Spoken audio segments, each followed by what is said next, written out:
I don't really want to run your business. I want to help you run your business. Any day, I'd rather people elevate from within than go and hire somebody else from the outside. You could have a really successful business in terms of inbound and sales and all of that. And behind the scenes, the company is really fragile or a house of cards. Have a vision, but be open to whatever pathway you take as things pop up in the world, call it the universe, whatever you want to say, be open to that end point. A, not being an end point, and B, pivoting or shifting or whatever you want to call it.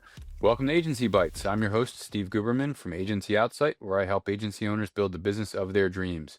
On this episode of Agency Bytes, my guest is Lynn Juang, founder of Frameworks and a strategic partner to founder-led creative agencies navigating organizational change.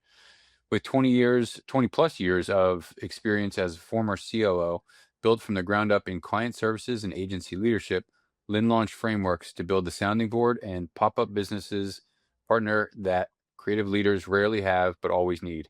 She helps them cut through the chaos and make better decisions so they can help build happier, healthier companies. Lynn, thanks for joining me. Thanks so much for having me. I'm excited to be here.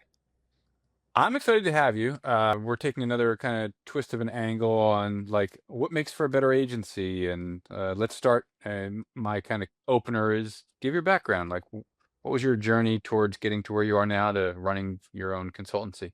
Sure. So I started in fashion advertising in the early aughts on the client services side. So I I feel like it was the best kind of crash course in agency world and design because in client services, as you know, you're sitting in the middle of everything. So Mhm. I like to joke that I got a I was either being yelled at by the clients or yelled at by the creatives, and so very early on, you learn to read the room, read between the lines, translate things from one team to another. So that's where I started, and then I moved over to the design side, and I kind of managed the branding and graphic design team inside a hospitality design firm. So it was this is mid aughts. So it was one of the early, like truly multidisciplinary studios at the time. Mm, So interior design, furniture, graphic design, branding, really sort of like 360 before 360 was a term. And the company also owned its own bars and restaurants as well. So it was a really kind of unique interesting. hybrid business model. So and, back then it was a small shop, and so as the non-designer, non-creative by trade, I was tasked with, liaising with the clients and then eventually doing more of the kind of like biz ops with the partners on, writing proposals and doing some of the marketing and some of the kind of like general kind of business foundations. And yeah, and so from there, I'll fast forward a couple of detours and life chapters. I came back to that company, and by the time in the time that I was gone, they had spun off a creative agency called Brand Bureau, and that arm of it really became the multidisciplinary arm of the Mhm. company, which had grown significantly in the time since. And so Brand Bureau was truly, it was brand strategy, visual design, interior design, and I went back as head of strategy, then managing director, and then COO. And so I really got a good progression of, being kind of in the work, on the work, shipping the work, and then kind of quickly and gradually managing sort of not just like the teams and the projects, but also kind of the business as a whole. And, actually the goal was to actually leave in 2020. I had this short-term plan of moving on in 2020, but obviously the pandemic had other plans for all of us. But in retrospect, I'm so glad I stayed. I ended up staying another year and a half, 2 years because I feel like I got my PhD in crisis Mhm. management, communications, leadership, and I think that was a really sort of seminal experience in what it's like to run a creative business and make really difficult choices and have to wrestle with, you know, teams and people and emotions and within the context of a really really challenging landscape. So I sort of stayed on as long as I could, hopefully left the company in a better place than I found it. I took some time off and truly just did nothing for about 6 months, and then that kind of gradually rolled into some freelance work. And then I was like, oh, maybe I'll try on the fractional COO thing for a while. That was kind of when fractional was becoming more and more of an understood kind of way of working. And I was a fractional COO with a really well-known branding studio for a couple years, and it was a great experience. It's a team and a company that I really believe in. But after a while, I was like, this is a little bit too close to how I was working before, and I was like, I don't want to be so embedded in someone's business per se. Mm. I don't really want to run your business. I want to help you run your business. And so I've taken the last year to sort of slowly evolve and shift to really more of a what I'm calling kind of like a pop-up business partner, and really stay at the consultant level to really help, kind of jump in when people need help getting from point A to B in these more sort of contained engagements. I think especially for smaller creative studios, they're struggling with being nimble, and I think I equally want to kind of be nimble with what I'm doing and who I work with, and to be able to sort of like just be really considered with where I can be the most helpful. And I like to say I'm like here for you for the right time, not a long time. Kind of exactly what you need and nothing you don't. Yeah. Love that. Three things that jumped out at me. One is that at first gig before it turned into what you call brand builders, Brand bureau. brand bureau. Sorry, Mhm. confusing names of anyway, how they threw everything at you that was not design, right? So you are not a designer. You're like, I'm coming in, and they're like, oh, well, you can do this, and you can do this, and you can do this, and I don't think that's too uncommon. Where it's like, oh, you're the ops person, you own everything that's not actually delivery, Mhm. like the art of making, right? And Mhm. in some cases, you own the delivery also. So that was interesting to me. And the second is that I know a lot of agencies that as design and brand development shops, they do they don't call it interior design, but they'll do like installation work Right. or that kind of a thing. But rarely will they call it interior design because that's a whole other modality or like level of Whole other design. It's a whole other business model. Yeah, Right. so we were like true interior design, interior architecture. So, Okay. yes, I know what you mean. It's funny because there's all of these terms get very malleable Yeah. depending on who's using it. Same thing with branding, same thing with Hmm. strategy. All of these Yeah. words live on a spectrum. But we were like true interior design. Okay. Like a lot of Yeah. the team, they were like trained architects, so that's part of the challenge was really having two very different design disciplines and also very different business models under one roof. And Yeah. so we throw that into the mix with navigating something like the pandemic, which obviously no one has any precedent for. The needs of each team was very different. And so, when you're trying to kind of make new policies A on the fly, B kind of equitable for everybody when there are significant different kind of like drivers and considerations based Hmm. on the team. It's very, very tricky for sure. Uh, Yeah. yeah. The third thing that I love that you mentioned, and I mentioned it briefly in your bio, but I don't think I gave it any justice, is how you call it like pop up and how like I'll pop in for the fix and the thing that you need and dig into like whatever that challenge is, find a solution, and then kind of get out of the way and let the founders or the team run with the solution. So it's a different way of positioning because the word fractional has been just vomited left and right since the pandemic. Everybody became a fractional Right. whatever. I don't even know that that word existed before, but Right. it's over existed. It's and so you reframed it, and I love that the way you did it, especially like you're New York bound or based rather, and pop-ups are a big thing in New York. So it's I think it's a great way to frame it. And so talk to me about like what you're coming in as and what your kind of typical engagement looks like. What are the fixes you're looking to put in place? Sure. Yeah, I'm glad you brought that up because the term fractional, well, two things, fractional and COO. I struggle a little bit with both. Fractional, I think it ultimately comes down to how you are defining it, right? And so I think the trick is, everyone's kind of using it a little bit differently. And Hmm. so I think in my somewhat limited experience, I think, the folks that I tend to work with definitely kind of skew on a bit on the smaller size.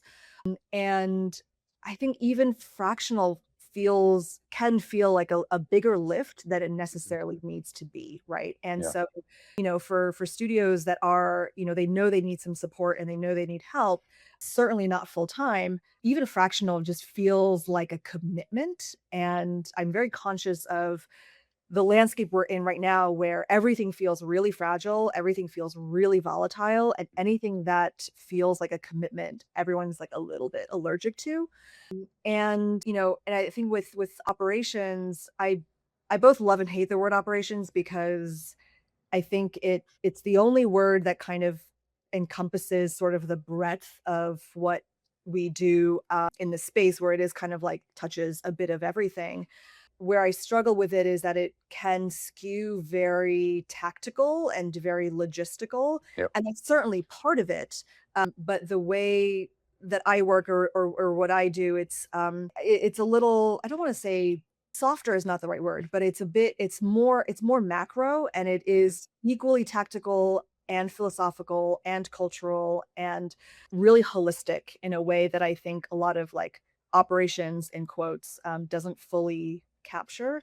And so, and I've thought a lot about this because I think with a lot of what what consultants like you and I do, like the precision with which we need to sort of define what we do, I think is actually really important because I think it's still a relatively new-ish offering in the grand scheme of things. Hmm.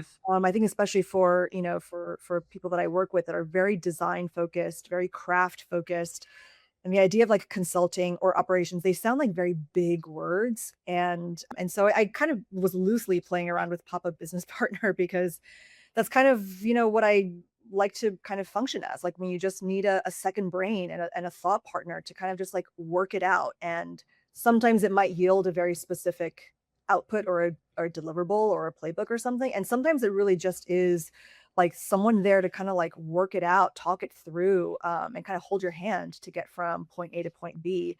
I think there are a lot of founders or senior leaders who it's lonely at the top. Yep. They can't always talk to their staff because it's sensitive information or whatever, or the staff also just is not maybe equipped to be the right thought partner for whatever the issue is, and they don't necessarily know like what peers to talk to, or maybe feels weird to talk to peers because there's always this kind of underlying fear of competition or something or proprietary information. And so sometimes you just need a pop-up business partner every once in a Yeah. while to kind of get you through the hump of whatever inflection point, whether that's a really small one or a really major one like a reorg or a restructure. And yeah, so I think really wanting to be meet folks where they're at in terms of what their tolerance is for this kind of support, and also what they need. I think everyone wants to stay kind of as light-footed as possible. And I think hopefully that I've always recently started kind of playing around with this. So hopefully it lands with folks. I love it. It to me, it feels approachable and digestible and small bites. It reminds me of the visual thinker, and so it reminds me of Mhm. like the pop up stand in the Peanuts cartoons of, I don't remember, was it Lucy, whoever it was, who would be like, advice 5 cents or Yeah, something like that, right. and it's like, I'm here now and I'll be gone tomorrow. So I love it for that sense, and when you think about, you know, coaches like myself and other people in the industry who work with agencies, most of our advice or guidance or the pain points that people reach out to all of us about is help me optimize for scale or profit or Yeah, pipeline. You're more interested in the conditions that make for a creative company like that actually helps them work. And maybe it also points back to scaling and profit. So talk about that and how you're helping optimize. Like, what are some of the pain points that they come to you with, and what are some of the challenges that you're able to sure. address?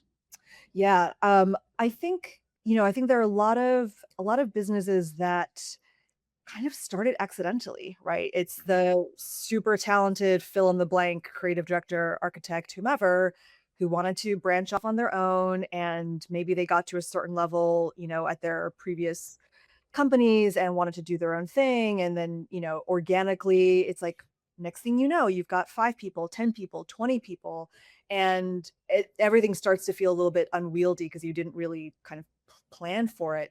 I will say, even planning for it doesn't necessarily mean that you'll be in any different of a place where just things start to get the business has taken on a life of its own. Things start to Mhm. feel a little bit unwieldy. You can't quite feel the contours of the business. Maybe you've kind of like lost sight of like what you're even doing or how you even got here. And I think especially for those who are very, again, very much craft focused and design forward, they want to be doing what they're really good at doing, which is making and designing and producing amazing things, which I think is really important. And I've seen too often just like the container is not sort of well thought through, or the infrastructure isn't there to kind of really help support. And so for me, I think, where I kind of like work best with people is really to help them find their footing and like get to a stronger foundation. And the outcome might be growth or it's working towards growth. But like before we start barreling forward towards goal X, Y, or Z, let's really kind of like take a beat and get a handle on what it is that we have right now. Where is it that you want to go? And then putting my strategist hat on, it's like, okay, you think you want to go here, but why? Well, what I'm hearing is actually want to go over here, right? So it's a bit Mhm. of that kind of like unpacking and drilling down into these sort of preconceived notions of what a successful business is and what a successful company is, because I think those are two very different things. You could have a really successful business in terms of inbound and sales and all of that. And behind the scenes, the company is really fragile or a house of cards, right? So the still Interesting that you differentiate the two as opposed to like lumping it all together. sometimes they're interchangeable, but I think Yeah. I just am like a professional splitter of hairs. I think they're different things. So this like silly analogy that I'll use is like, let's say you have a t-shirt company, right? And the t-shirt company is going gangbusters. The orders are flowing in, and you can barely keep up. So the business is doing great. The sales are great. The numbers look good. But behind the scenes, it's like it's you sewing on the patches or whatever, and you're getting your kids to help pack the boxes. Like the company, like the makeup of the container of the business isn't really strong enough to support the growth, support just better ways of working. So to me, there is a differentiation. And I think, you know, as someone who has been kind of like the connective tissue, I say, of like of all of these different functions, versus those who have maybe like really focused solely on finance or solely on growth and biz dev. I can kind of like connect the dots and kind of see where the gaps are in that foundation and why those cracks are starting to appear. And so I think really kind of getting a sense of the footing, getting a sense of where you want to go, it's kind of defining the starting point and Hmm. the future end point. The in between can be really loose, right? And I think that's where a lot of founders and business owners, myself included, where we stumble, where we think we have to like plan everything from start to finish, or the other way around, have a really clear end point and like reverse engineer our way there. Neither of those are wrong, but I think with so much change and volatility that we're experiencing right now, I think the best we can do is know where we're starting, where we're heading, and leave a lot of room in the middle to kind of Yeah. like be able to be nimble and pivot as needed.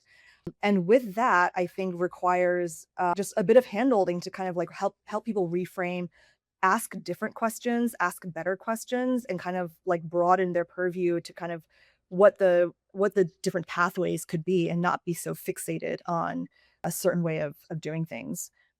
And yeah, so I think that having that really kind of like macro lens, I get it. It's when you're so in it, making Yep. the stuff, running projects, managing people, managing clients, it's really hard to see the forest for the trees. And there's a lot of chatter out there. It's Yeah. really overwhelming, everything that's out there. Yeah, I'm a big fan of have a vision, but be open to whatever pathway you take as things pop up in the world, call it the universe, whatever you want to say, it's the result of be open to that end point. Hmm. A, not being an end point, and B, pivoting or shifting or whatever you want to call it. If in 3 years I want to be here, but I realize either I can get there faster with a new methodology or tactic, or where I think I want to get to isn't even where I want to get to. In a year, I realize that was the wrong goal. It's okay to change them. It's okay to Yes. shift things. I don't, I think we get tied, whether it's ego or outer influences that says, well, I said I was going to be here. And if I don't go there, am I a failure? If I don't do this, how are other people going to perceive me? And that's all, I call it copycat goals. It's all BS. It's all, you know, nonsense. I agree, and I feel the same way about, it ironically, like, I try to encourage everyone I work with, I like, "Oh, I'll help you with strategic planning." And then I actually feel a few different ways about strategic planning because I do think part of it is as much of the process of the planning as it is the plan, Absolutely. right? So it is a bit of like, it's the journey, not the destination, because I do think there's a lot of really valuable clarity that comes through just the exercise of the strategic planning. Whether Yep. or not it yields a perfect deck or not at the end that you adhere to is almost not the point. It's about really kind of like taking a moment to really kind of zoom out from the business and kind of like just kind of take a beat and sort of assess everything, with a little bit of distance and a bit of objectivity. I think the other thing that's really important to me as someone who's, kind of been the number 2, been on the, like, the receiving end of having to sort of, like, push things forward. I think part of why I also not shy away, but veer away from the more, like, strict business verticals, and really focusing a little bit more around the people is I think the people who make up the teams, whether you have 2, whether you have 20, whether you have 100, I think they sometimes get lost in the shuffle Yeah. because I think a lot of founders forget what it's like to be an employee. I think if they forget what it's like to rise up through the ranks and not have mentorship, not have proper onboarding, not have the right tools with which to succeed, which I totally understand, right? They're fixated on the business and paying the bills and keeping the lights on, so their attention is fragmented, and now more than ever. But I think, that's why I always kind of come back to, like, the conditions and the culture, right? Like, all of these things have to play together, and if you're sort of over-indexing on one business vertical over the other without bringing everyone kind of along for the ride in a, in a measured kind of way, all those efforts are not going to they're not gonna succeed the way that you want them to. And I think getting the that buy-in from the team, and I know it's a really, really tricky balance to find of, like, transparency versus utter opacity, but I do think alignment at all times is a I think an undervalued goal in and So, of itself. so what are like some of the symptoms slash what's the downside of a founder like being more and more removed from being an employee in your experience? I think it's, the empathy and They're losing the empathy is what I you're think saying. they're yeah, or Okay. it's I don't wanna say losing empathy, or it's become, like, out of sight, out of mind, right? Where the focus and energy is so much on kind of the business as a whole, and again, I think going back to, like, I use the word context a million times a day, like, when you don't have the context of why someone is performing a certain way and the other way around on the employee side, when you don't have the context as to why certain decisions are being made, that's where a lot of friction comes, a lot of just misalignment, and everyone starts making assumptions on half truths and Yep. on half realities, and things just kind of start to, everyone starts to fill in the blanks, which I think is a very dangerous place to be, and it looks different for everyone, right? The degree of transparency or the degree of like communication and sharing it looks different. There's no kind of set standard necessarily, but I think we do our teams a disservice by not introducing more overall business fluency Yep. into their day to day, right? And Totally agree. Yeah. there's a lot of like, oh, we're going to protect in air quotes. We're going to let them focus on X, Y, or Z. We don't want to kind of, distract them or alarm them. Again, I get that that's a very delicate line, but But business fluency matters. Like the context in which, yeah. it really matters, I think. Yeah, and if founders and leadership teams are not informing their teams are thinking about it anyway. Oh, we just signed $1 million contract or $100,000 contract. All that money is going to the boss's pocket. Like even simple stuff like that. Like, what does it cost to keep the lights on? Mhm. Why is it we just made 100 grand and I'm only getting paid whatever? You know what I mean? Like Exactly. they're thinking about it. So be upfront, be direct, be transparent to an extent. And yeah, Yeah, I really believe that, and I think also, again, I'm not saying don't give them the right, P&L on day one, but at least an understanding of just like it doesn't even have to be real numbers, frankly. Just right. even understand to just Percentages. percentages or just like, hey, this is what it costs to just run a business, right? This is what goes into when we say overhead or when we say, well, I feel like finance also gets scapegoated a lot. We're like, it's like, oh, well, finance says no. And then so Right. we leave it at that. And it's like, but what's the larger context? Like, so they understand that there are, all of the sort of hidden costs that go into hiring, that go Yeah. into your tech stack, that go into marketing. There are a lot of hidden costs that people are not exposed to, and so I think the earlier we can get everyone to be a bit more fluent with what goes into doing all of the doing, it just helps contextualize their own work.